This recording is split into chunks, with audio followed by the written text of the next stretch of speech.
Submarines in trouble. M looking for Bond. Cozy cabins. Beautiful women you cannot trust. Skiers, mountains, cliffs, rifles and pistols, and 1,000-foot drops. Join us as we decode the pre-title sequence in The Spy Who Loved Me. Hi, this is Dan Silvestri. Tom Pizzato. And Vicky Hodges. Of SpyMovieNavigator.com. Join us here on our Cracking the Code of Spy Movies as we decode the scenes and hidden connections here in The Spy Who Loved Me's pre-title sequence. Let's go.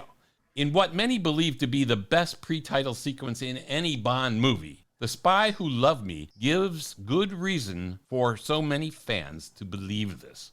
This could be the best James Bond pre-title sequence for sure. We think it's a pretty good one. Yeah, I like the pre-title sequence in Goldfinger better. I like that too. This is a very good one, and I love the ending of it. Yeah. I just like Goldfinger's a little bit better. Yeah. And I'm just going to pipe in that I like The World Is Not Enough. That's my favourite, but this is my second favourite pre-title sequence. All right, cool. So we see why a lot of fans love this one, right? We all do too. All right, The Spy Who Loved Me is one of our top 3 Roger Moore outings as Bond, and movie had several Oscar nominations as well. So that's pretty cool. This pre-title sequence is big. Ian Productions did not do anything small. Tom and I worked for Microsoft. Microsoft never did anything small. You got to think big. These guys always thought big. And a lot of that comes from Harry Saltzman again, who, along with Albert Cubby Broccoli, produced the first 9 Bond movies together. Saltzman did all kinds of things to try to make a living before he got to Bond. And one of them was booking traveling circus acts in Europe. Yep. At that time, they cut out the elephant acts primarily because elephants were so costly to transport and expensive to feed. They'd literally eat your profits. So, and when they cut out the elephants, the interest in the circus from the viewer and attendees, it dropped dramatically, which led Harry Saltzman to develop his philosophy on movies and why Ian Productions leaves everything on the screen. Harry said, "Films were a show. Give the public what they want. Give them their elephants." I love it. And they've been giving us our elephants ever since. And this pre-title sequence is up there with the best. Check out When Harry Met Cubby by Robert Sellers for more info on this kind of thing. Very cool stuff. Now, the movie opens up with a shot of a submarine in the water. We see the crew in a control room changing the depth of the sub. I mean, they're running a sub, right? We then cut to the crew quarters, and we see coffee in 2 cups, which start shaking, and we see ripples in that coffee. Some chess pieces are also shaking, and the crew looks confused. Something is up. We don't know what it is, but we know it isn't good. Mm-hmm. Yeah, hang on, Tom. I assume you saw the movie Jurassic Park.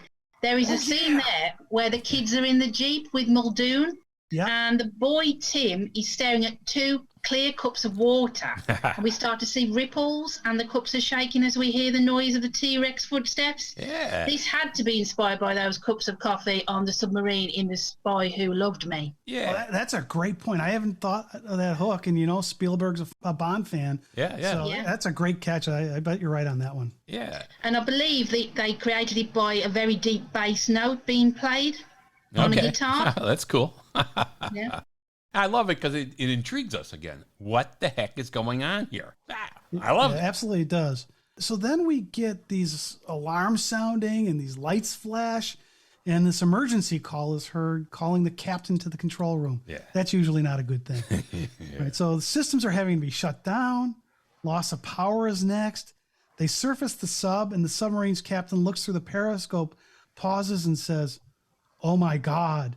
Yeah. We don't see what he looks at to inspire that comment. And I actually love the fact that they didn't show us. Yeah, I do too. I was going to say that because we don't know what's going on. But we know it just got this guy to say, "Oh my God." Something's up. Yeah. And as we said in a lot of discussions about pre-title sequences, they set us up, not necessarily telling us everything yet. It's like, what's going on? Yeah. This scene with the power outage and everything, I mean, you always see these connections in movies. That's kind of one of the things we do here. And so all this power outage and the crew having the trouble, it's very reminiscent of when the planes have a problem and go missing in Q planes, which we've done a couple of podcasts on. There are a few plot points in The Spy Who Loved Me that kind of mimic the Q Planes movie too. So check that one out. Oh, absolutely. The two movies have some very strong similarities. And here at the beginning, we're seeing that they've lost power and communication and stuff, but we don't see why. Yeah. A little bit later, we see why, which is exactly out of Q Planes. Yeah. All right. Except it's a submarine instead of an airplane. Yeah, you got to see Q Planes. Great movie. Great movie. Yep.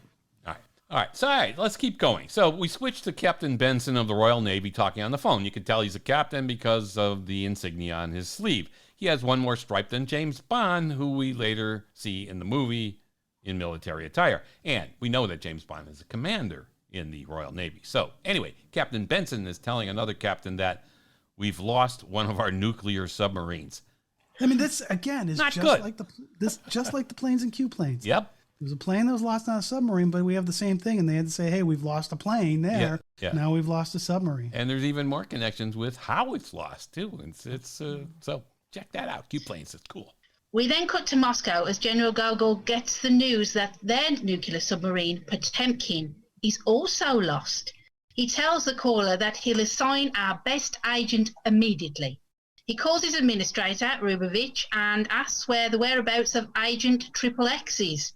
He's told that Triple X is at the People's Rest and Recuperation Center. This sounds a lot like a Russian equivalent of Shrublands to me. Yeah. I like that. Then, this is just great. We see a dark-haired man in bed with a woman making love. He rolls over. Is this a new actor playing Bond? Oh, I guess we're supposed to assume that this is Triple X based on the music they're playing. How would the press not know there was a new Bond? I don't know. Yeah. He tells the woman they can meet again when the mission is accomplished, so this must be Triple X. He must be the equivalent to James Bond in Russia, in bed with a beautiful woman, has to go to Austria for his next mission. Yep. Then the music box next to the bed starts playing and a message is played, and the voice says that Triple X must report to headquarters immediately. Yeah. So Triple X must acknowledge and verify. The guy gets out of bed and the beautiful woman presses a button and says, "This is Triple X, message received and understood." Yeah. This is a great twist. The way they shot this, you just assumed that the guy was Agent Triple X. Mm-hmm. And I think that's what they wanted us to think.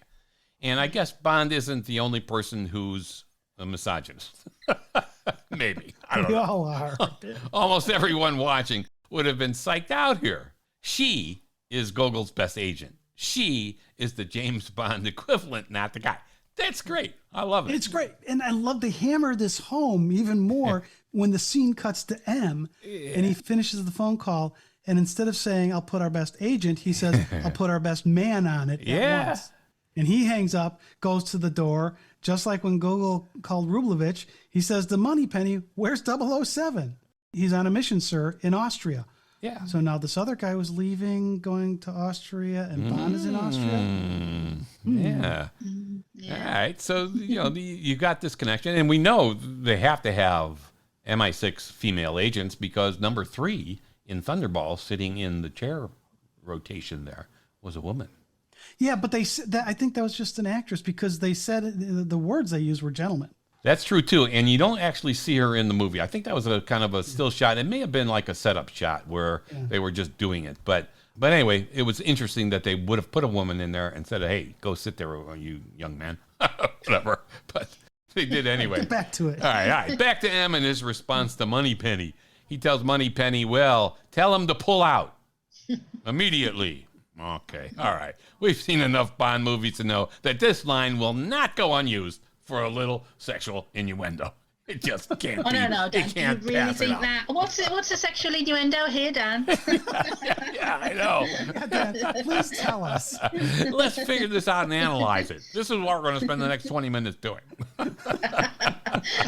Never mind. No, just kidding. All right, leave it to your imagination. All right, cut to a fire in a fireplace and Bond lying on the floor in front of it, kissing a beautiful woman who says, "Oh, James, I cannot find the words." And Bond says, which I love this line, "Let me help you enlarge your vocabulary." Oh, yeah, that's just a great line. Right. Good writing, guys, good writing. So maybe he hasn't received the word yet from him to pull out immediately. I don't know. I don't know. He asks this woman for permission to keep going. So who says he's a misogynist? He's asking for permission. Yeah. He's getting consent. All right. And anyways, as usual, this set here is gorgeous and beautifully lighted. When the camera pulls back, they show a cabin that they're in. It highlights a warm, woodsy feel. Well, it is cold outside. We can see frost on the windows. Yeah. And there's a crackling fire and a gorgeous fireplace that bathes Bond and the woman. Nice. It's just beautiful. I love it. Yeah. Also, if you notice in the background near the door, there's a large red backpack and then a smaller one on the floor to the right. We're going to find out that red backpack will play a very important part of this pre-title sequence. Yeah, the big one. Yep. Then we hear a chirping noise, and Bond finally looks at his watch, which is a digital watch. Yes, digital. This was a high-tech thing in 1977. Yeah. And it prints out a small tape that says 007, report to H.Q. immediately M. Yeah. I love how they bothered to put the periods in after HQ and M. Yeah, I mean, you're kind of sending these cryptic messages. You're going to put the periods in there. Come on. Got to have your punctuation right. And it also, what really cracks me up about it is the tape that's coming out looks like it's from one of those Dymo embossing label makers.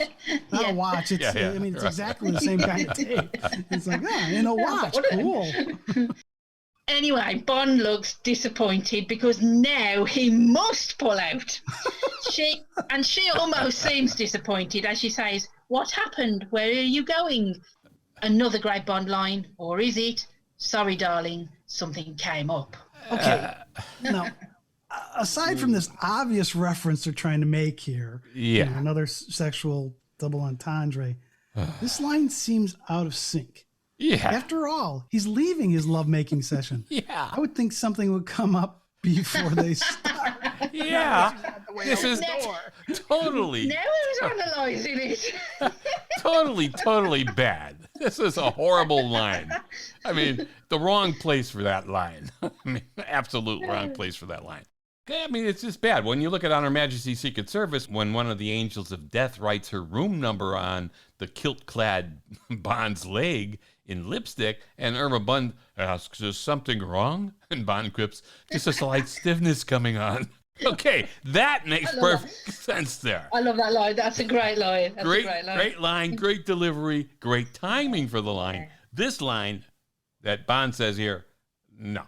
Wrong place. Yeah, it makes little sense other than they wanted a follow up to M's line about pulling out, right? Yeah. I don't think it really is the right spot for it, but they just are keeping the theme going. Absolutely wrong spot. Right. So then Bond puts on his yellow ski outfit and the large red backpack we saw on the floor there. "But James, I need you." Bond says, "So does England." I like that. He opens the door and we see snow, ski poles, cold, all this. Wait. Why does Bond tell this woman, I'm wondering, that England needs him? Is he giving away too much here? I'm thinking, he's on a mission in Austria, and he's with this woman. Obviously, he doesn't know her all that well. And does he know her? I don't know. And he says that. Well, what could she interpret from that if she's just a woman? Maybe he works for the government. Maybe he's a spy. Can he trust this woman? And I think, no. He should not have done that. He should have known better not to have said that even to her. Well, yeah, it kind of implied that she knew who he was. Yeah. But then again, it seems in all these movies, they all know who James Bond was. Yeah, everybody knows James Bond. But anyway, so I thought, you're supposed to be a good spy. You shouldn't be doing that kind of stuff. And he leaves, and she immediately, of course, picks up a device and tells the skiers who are outside that he's just left. And she says to them, he just left, over and out. To which the skier replies, "Message received. We are waiting, over and out." Now, the skier next to him appears to have a rifle. Okay, so these guys are not going to be up to any good, and she's in cahoots with them. Yeah. Now, I think in radio transmissions, and I used to have a Citizens Band radio, which is kind of a little mini ham radio thing. Over and out means something very specific. Over means I'm finished talking and I'm turning the channel over to you so you can talk. Out means you're finished talking and really don't expect a reply. So she says over and out. But then the other skier replies. All right, it's a small thing, but I think she should have just said over. And you think I'm analytical. You tell me that all the Well, time. this just struck that me. I overanalyze things. This just struck me as wrong. Yeah. All right. So far, the parallels between these scenes are fantastic. The two heads of spy organizations from Russia and Great Britain get the same message. Yeah. They lost a nuclear submarine. Neither side knows that the other side is going through the same problem. It also means that neither the Russians nor the British were behind whatever is happening. That's true. Then the best spies for each making love to a good-looking spy. How cool is that? Yeah, I totally love the way they did that. The Gogol and then M, and they're both in bed, and I just think that's great. Okay, so we've got the lovemaking sessions over, and we end up in this ski sequence. And first, we have to figure out where they are. So after the title sequence, General Gogol tells Agent XXX that her lover, Agent Sergei Barzov, was killed on a mission at Berngarten in the Austrian Alps. Now, I've spent a lot of time looking at this, and I can't find a mountain or a peak or a town named Berngarten in Austria, or really anywhere else that matter. It could just be it's a nickname for something, and I just don't know it. So if any of you out there listening do know, let us know, because I'm curious about it. I spent a lot of time trying to find Berngarten in Austria and couldn't find it. All right. In reality, most of this filming that was done for this sequence was filmed in St. Moritz in Switzerland at Piz Bernina. However, the ending of this ski scene, as we're going to talk about in a little bit, was filmed elsewhere. Yeah. So, anyway, we see the ski tips skiing on snow. That's what we see. The camera pulls back and we see, hey, it's Bond. And then we see 4 skiers above him on a hill, 3 with rifles, 1 with a pistol. But they don't try to shoot him from there. No, these are Bond adversaries. So they're not going to shoot him when the shot is easy. The leader with the pistol says, now. And they start to ski after Bond chasing him. And then they start shooting at him. While they're moving and skiing down these tough slopes, then they start shooting at Bond. Okay, all right. Wouldn't it have been better to be stationary and aim your rifle, which they 3 of them had, and shoot Bond rather than trying to hit a moving target while you are moving too abruptly? Come on. I never think these goons never seem to know how to kill anyone. I know. How did they get this far? Hey, wait a minute, though. At least they tried to shoot him. How many times have we said in these podcasts? That's true. Just shoot him. All right. That's true. This wasn't a convoluted plot from Blofeld that we see a lot. Yeah. They were trying to shoot Bond, albeit while moving on skis. Yeah, all right. That part, I'm going to go along with you on that one. At least they shot at him. They didn't hit him, but they shot at him. That's good. All right, the closest... No, actually, before you go on, I want to make one comment about this. Yeah. This is yet another James Bond movie with really well-filmed ski sequence.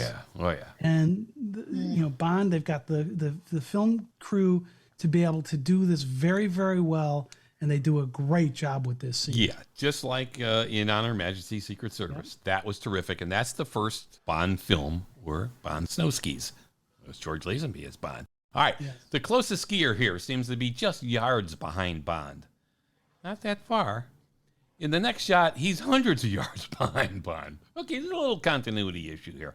But bullets are flying and the snow is popping up as bullets miss Bond, of course, but hit all the snow because there's a lot of snow around there and Bond's just this little guy next to all that. So they can't hit him. Now they're catching up again, and they're only a few yards behind Bond again. Can any of them shoot and hit a target? And how did they get this far in their organization? I don't know. The ski chase scenes are fantastic, though, like Tom said. Scenic, beautiful, sound effects, perfect on the skis, on snow, the gunshots, lighting. The lighting is beautiful, sun, shadows, perfect. Really just perfect. Look at that when you're watching this. Beautiful action photography. Claude Renoir was the director of photography here. Fabulous. He did a lot of movies in his time, like The French Connection, 2, Barbarella, The Unvanquished, a lot of movies. He did a lot of movies. Against the backdrop of Bond music playing here, wow, this is really great stuff. I love the score here. I mean, they did a great job with this score because it's got the Bond feel, but it's a little different, and it definitely fits the action scene we're watching. Yeah, right. So back to this chase scene, you got the leader with the pistol. He's been the one in the hottest pursuit. And now there's a face-off. Bond turns around to face his pursuer, and he turns his handle on part of the ski pole, and this crescent moon-shaped piece pops up while the guy in pursuit is chasing him with the pistol and keeps firing at him, missing him, of course, several times, again. He must be reloading as many shots as this guy's fired with his pistol, unless maybe he's got that Browning high power that holds 13 rounds that they use in The Man with the Golden Gun. All right. Now, Bond turns, skiing backwards. Now, these guys are all skiing forward. They can't hit him. Bond now is skiing backwards as he aims his ski pole at his pursuer. The pop-up was a trigger, that little crescent shape. Okay, great. That's nice. And he fires one shot while skiing backwards, mind you. and we see a white flash right about at the pursuer's heart, and he falls over, presumably. He's a better shot than these henchmen. Yeah. They're much better trained at that, right? They're much better trained than these other guys in every part of the world. I just love that move when Bond turns and fires. It's just a great stunt. It really is. It is a good stunt. It's a very cool move. And the four guys have been firing lots of rounds at Bond, and only Snow got hit. Bond, well, he fires that one shot and hits the pursuer. Okay, so there you go. And I always assumed here that the ski pole was a rifle, but there's a close-up of the dead pursuer when Bond hits him. And where the white flash was is like a four-winged dart sticking into his chest. I have never seen this before.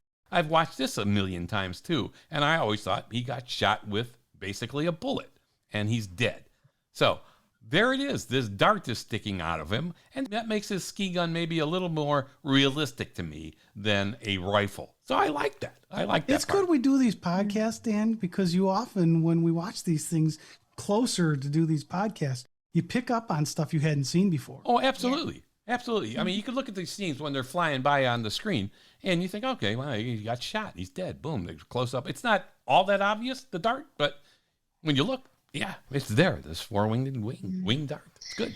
Yeah. But Bond has only killed just one pursuer. He now has three more to deal with. Yeah. And as Bond skis backward over a hill and flips his skis right into one of them, knocking them all over, the other two are firing at him, and the third is back in pursuit again.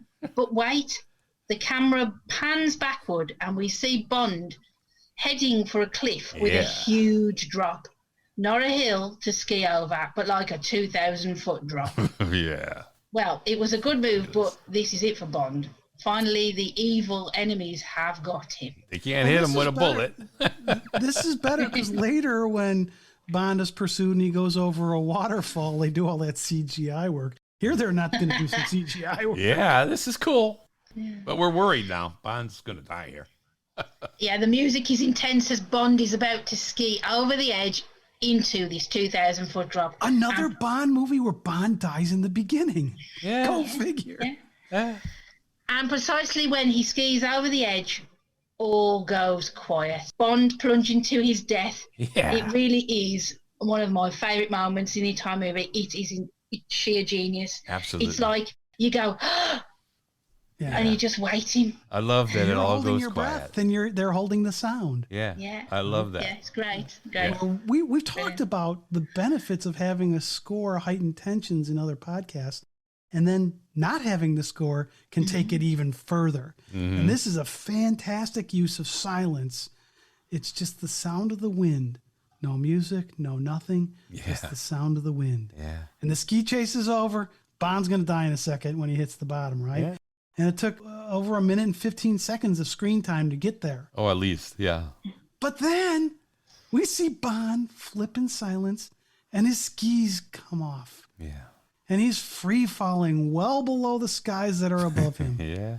And then we see something pop out of his backpack. Hey, Q saves the day again. That backpack was a parachute, not just a backpack. And it's not just a parachute. It's the British flag, the Union Jack. And as soon as the Union Jack begins to unfurl, the Bond music comes back loud and strong. Yeah, I mean, perfect. it's a just fabulous moment. Yeah. Bond does it again. Yeah, that was perfect moment. Now, I'm an American, but I can imagine a Brit seeing this in the theater, especially back then, and seeing that parachute unfurl on the big screen in the theater. That had to be just really cool and delivers a great rush of pride for your country. I mean, that just had to be a great moment. Yeah.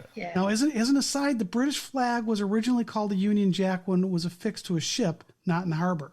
Right. But now the Union Jack is the British flag anywhere, I believe. Is that right, Vicky? Yeah, that's right, yeah. Okay. Well, we do see a parachuter with a Union Jack parachute in Die Another Day. Remember the scene when Gustav Graves parachutes into the grounds of Buckingham Palace? Yeah. We were at that gate. Yeah. I've got to be honest, I think the ski jump was a more dramatic use of that parachute. For me, that scene when he does land by Buckingham Palace and he's surrounded by all those reporters is one of my most hated scenes in that film. The reason being is, have you really listened to all the reporters? They all sound like they're reading off a script. Yeah, okay. All right. There you go. You watch it next time you see that film. Well, they may have had their questions prepared. I definitely think this is a better... natural. It's not a natural. It doesn't come across natural. I think this is a much better use of the Union Jack. Absolutely. This was just perfect. Yeah. Beautiful writing, beautiful execution. And wait a second. wow. You said beautiful execution. Yeah. If you watch this scene very closely, I'm talking about the one in The Spy Who Loved Me, not in Die Another Day. 'Cause Yeah. I don't want to That's what watch I'm Die talking Another Day closely anytime. The chute slows the fall, of course, but one of his skis reappears falling from above. Mm-hmm. And it actually almost snags the parachute. Yeah, And that was the real thing. I mean, they captured this on film, and this ski almost took this guy out. Yeah. You look at it, and it's close. It's close. It really is. Yeah. So a little background here. He might not have noticed it when he was falling down, but when he saw the film, he probably was like, whoa. Yeah. When Bond heads for this cliff, though, he's still supposed to be in Austria. Of course, this was not filmed in Austria, and this wasn't filmed in Switzerland either. As we were saying earlier, the other scenes were filmed. You're talking about. But the jump was not filmed there. It was over this huge table mountain in Asgard Peak on Baffin Island, part of the mountain range named after the Norse gods and places in Canada, up near the Arctic. So they had to find this spot, and it was the perfect location for this. Now, Well, it was Roger doing the skiing jump, right, Dan? yeah, right. Yeah, hey, Raj, go out there. You can do this. All right. Of course it wasn't Roger, because Roger doesn't even like running, I don't think, too much. But it was this guy, Rick Sylvester, who was deep into both climbing and skiing. So it was Rick Sylvester who did this jump. There were 3 cameras running, and only one of them caught the action. Now, some of the articles say that 2 caught the action, but I think most of it is 1 camera caught the action. And it was down to 1 take. They had to wait for the weather to clear and everything else, the wind and everything to be perfectly right. So they did this whole thing in 1 take, which was Can beautiful. you imagine if none of the cameras got that shot? Oh. They would have had to have done the jump again. I mean, it's a really high-risk jump, and you wouldn't wanted to have done that jump twice. No. Now, I think they were there 10 days waiting for the weather and the right conditions and everything else. Well, this guy, Rick Sylvester, got paid $30,000 for this stunt, which, back in 1977, that was a pretty decent amount of money. It's not enough for me to try to do that. But the team found this guy, Rick Sylvester, through a print ad for a Canadian club whiskey, and it pictured a skier who had just skied off Mount Asgard and was deploying a parachute. Oh, how about that for an idea? Great, the 007 team thought, let's get him. It turned out, according to the 007 team, that the ad really was not an action shot of Rick really skiing off of the mountain, but Rick told him that, I think I can really do this. It's like, okay. Well, it was a nice tie for Canadian club because they were saying it was at Asgard Peak, which is in Canada. Yeah. It was really shot, though, at El Capitan in Yosemite National Park in California in the U.S. I'm talking about the whiskey ad, not the whiskey ad. Right. Now, Stephen J. Rubin, who we've done a podcast with, Yeah. He's got the James Bond movie encyclopedia. We've taken that content and put it into our SpyMDB database on our Spy Movie Navigator website. He interviewed Rick Sylvester, and he talked about the reasons the Asgard peak was used. And the first reason was that they needed to have a 90-degree ledge. Because once you ski off the edge, there's not much horizontal movement. You're just falling. Yeah. And so it's really a drop. If you think about we're just going through the Olympics and the people who are diving from the high dive boards, right? Their movement is down. It's not out. Yeah. Right. And this is just on a grander scale. Yeah. Right? You got to have enough room for a chute. Yeah. Right. Yeah. So the second reason that they had to use this was that there had to be skiable snow all the way to the edge. So when they do that shot where they pull back and you see Bond skiing towards the edge, you needed to have that area to be able to pick up the speed. And you also then had to have a high enough drop so that Rick could get the skis off, deploy the chute, and deal with any issues along the way. And he needed to then have a suitable landing area and, as Dan mentioned, favorable wind conditions. Yeah. And on that day, Asgard met all of those conditions. Wow.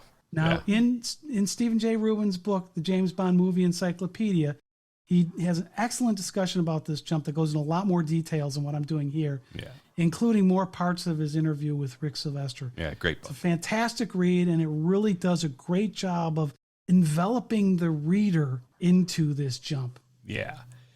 So again, like Tom said, we have Stephen J. Rubin's encyclopedia loaded into our searchable database on our website, of course, with Stephen's permission. So check it out and check out our SpyMDB. That's what we call it. Just search for Asgard. You'll see a lot of stuff on that too. Cool. Now, this scene in The Spy Who Loved Me is one of the most memorable of any of the Bond movies.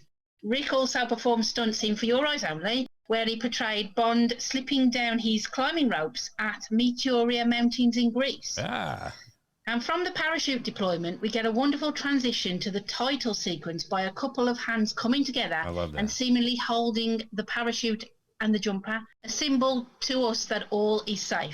Yeah, I love that. It's like cradling it and bringing it down, thinking everything is going to be fine. Bond is okay. I love it. It's great stuff. All right. That's a wrap. This has been Dan Silvestri, Tom Pizzato, and Vicky Hodges of SpyMovieNavigator.com. Please subscribe to our show, Cracking the Code of Spy Movies, right now through your favorite podcast app. Tell a friend about our show. Give us a 5-star rating and follow us on Facebook, Twitter, Instagram, and YouTube too. Thanks for listening. We appreciate it.